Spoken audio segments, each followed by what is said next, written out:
This video here will be about how to blanch and peel your tomatoes. So let's get cooking.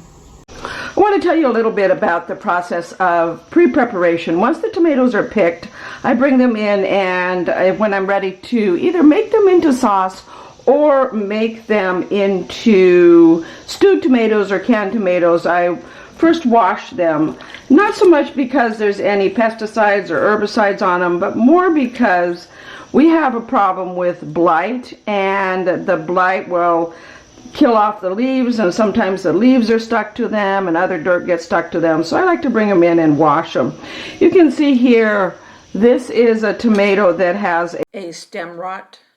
The reason for this is because this is all sunburned area of the tomato, and once the tomato, what happens is once the blight attacks the plants, it starts killing the plants. I don't want to use anything, any herbicide, any fungicides or anything on the plants. So once the blight attacks the plants, it starts killing off the leaves, and then the tomatoes get sunburned. I'm taking that little blossom out.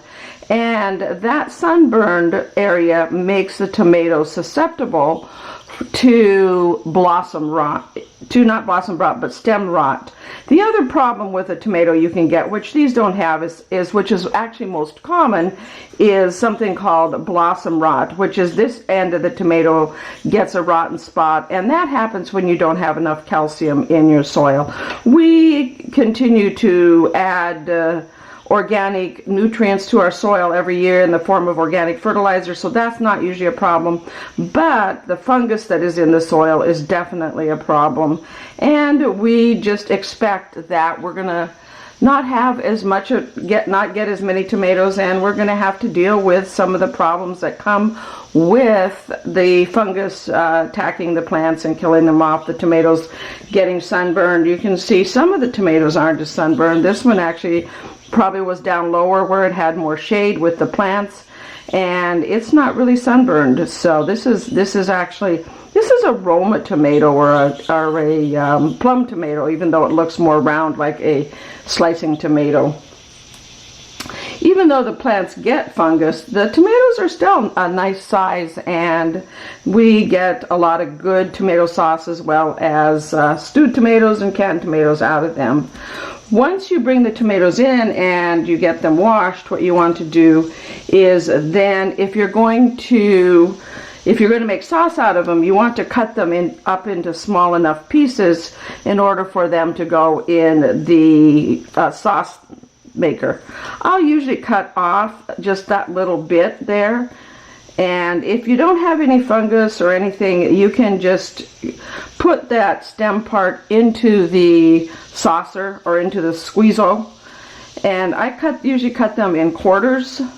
You want pieces about this size to go into the saucer or into the squeezo sauce extractor or pulp extractor.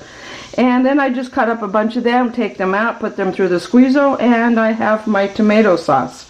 Other words, what I do is I just wash them, and I'll drop these in boiling water. I'm going to show you how to blanch and peel your tomatoes here in a bit. I've set a kettle of water on one of my induction burners, and it is now boiling. I want to show you how to blanch tomatoes. To blanch the tomato, once the water's boiling, first of all, I wash the tomato and take the stem off of the tomato, but you don't have to take the stem out of it, and you're going to want to put it in the boiling water. I use a slotted spoon to put it in the boiling water. You'll see here, there's some damp, little bit of a rotten spot on it. Not a problem. That can just go in. It doesn't have to be cut off. Can go right in the water there. And we're going to put a few more of these tomatoes in the water to blanch them. The reason I'm blanching them is that it makes it much easier to peel them. When I'm canning tomatoes or making like an Italian tomatoes, I'll cut them up and add some basil and oregano and thyme and some of the Italian seasonings to it. I like to add the fresh seasonings to them when I'm canning them, and so I'll show you that in the next step. but we're going to go ahead and we're going to load up the kettle here and blanch these tomatoes. That's about it. You might be able to add one more tomato to the kettle, but that's about as many as you're going to want to add to the kettle. And what you want to do is I just kind of stir them around a little bit and wait for the skin on the tomato to split. Once the skin splits on the tomato is ready to put into the ice bath. I have an ice bath here sitting next to the kettle. I'm going to just move the camera over here for you to see the ice bath. There's the ice bath, and we'll go back here for the kettle. And the tomatoes will bubble a little bit around the stem sometimes. Let's see here. Not quite yet.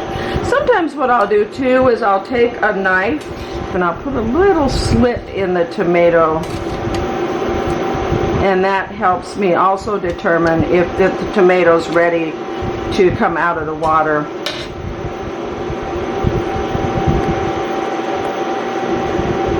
If it is, the skin isn't ready to split yet, that little slit that I put in won't really affect anything, but once it's ready to split, once the skin is loose, it will split open and be ready to put into the water. There, you can see the skin on this one here is, let's turn it like that. You can see the skin is split and actually peeling back there from the tomato. So that one's done. Once it starts to get done, you can see there it's split again. Once it gets done, and they are all split in the skin, go ahead and I usually just take them all out. Even if the skin isn't split, I'll just go ahead and take them all out. If you overcook them, and my ice bucket here is a little full, probably have to take out a little bit of water, but we're going to move this out of the way now, and I'm going to show you how to peel them. My ice bucket here, or my ice water, is a little bit full, but you can see how the tomato skins have already started to loosen and come right off of the tomato. I will quite often just take that skin off, and oh, by the way, what do I do with the skins after they come off? They go right into, I'm going to move this here and show you, this is my compost bucket. I put all of my organic matter from my kitchen, vegetable peels, tomato skins. Well, that is the vegetable peels that I don't use for my broth and stuff like that. But a tomato skin I wouldn't use, apple peels I wouldn't use, any fruit peels, things like onions and carrots, celery.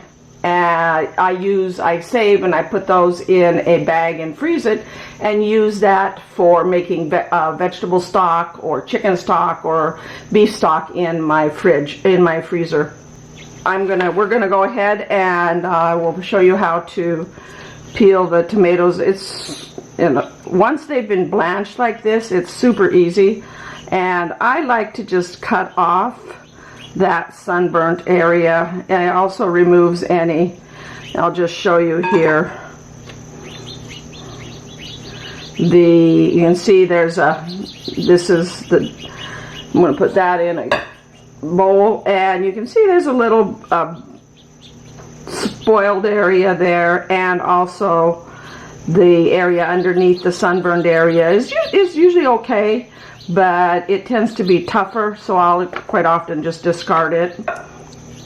This one doesn't have much in the way of sunburn, so the peel will probably pretty much slip right off of it. The peel tends to not come off of the sunburned area quite as easily as it comes off of the other area, so sometimes it gets stuck a little bit.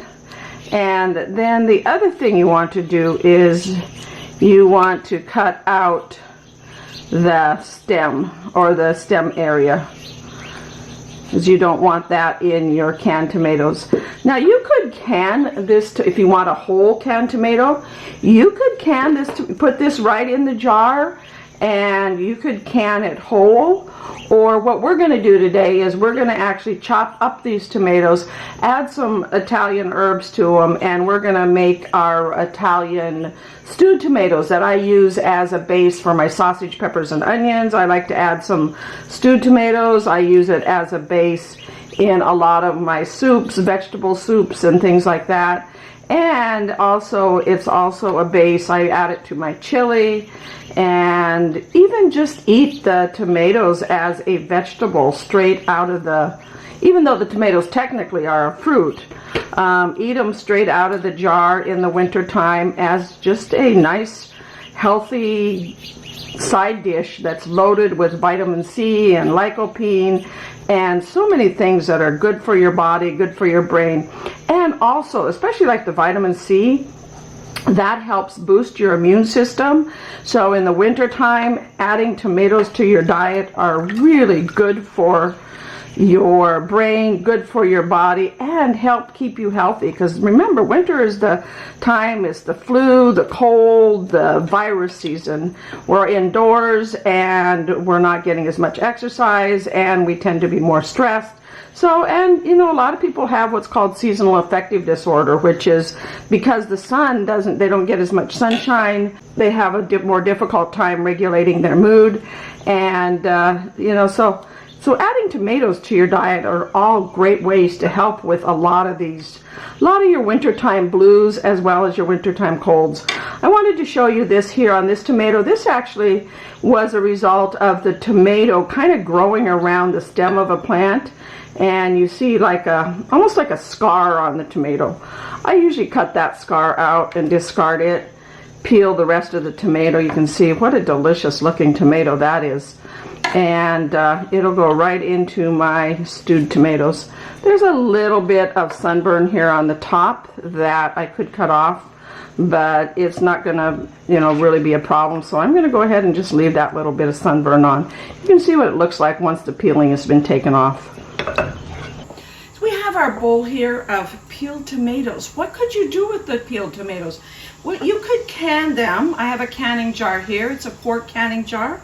You could put them in the jar and can them. If you want to know how to do that, go to my website at growwithdrjonette.com. I have a video there on how to can tomatoes. Or you could eat them like this. Just cut them up and put them in a salad. Some people don't like the skins of the tomatoes. They find that they're a little on the tough side, so they like to make a big salad with the tomatoes. You could cook them and you could dice them up, heat them up, put them on pasta. There's a lot of things that you can do with your tomatoes. Now that you have a quick and simple way to peel them, you can enjoy them in a lot of different ways, in addition to just eating them fresh on a sandwich or some other way. So thank you for watching. If you found this information valuable, thank you for clicking the like button and subscribing. Subscribing and clicking the like button, as well as signing up for notifications, all help my channel, but more importantly, they tell me that you're watching the videos, that you're getting value out of them, that you're enjoying them.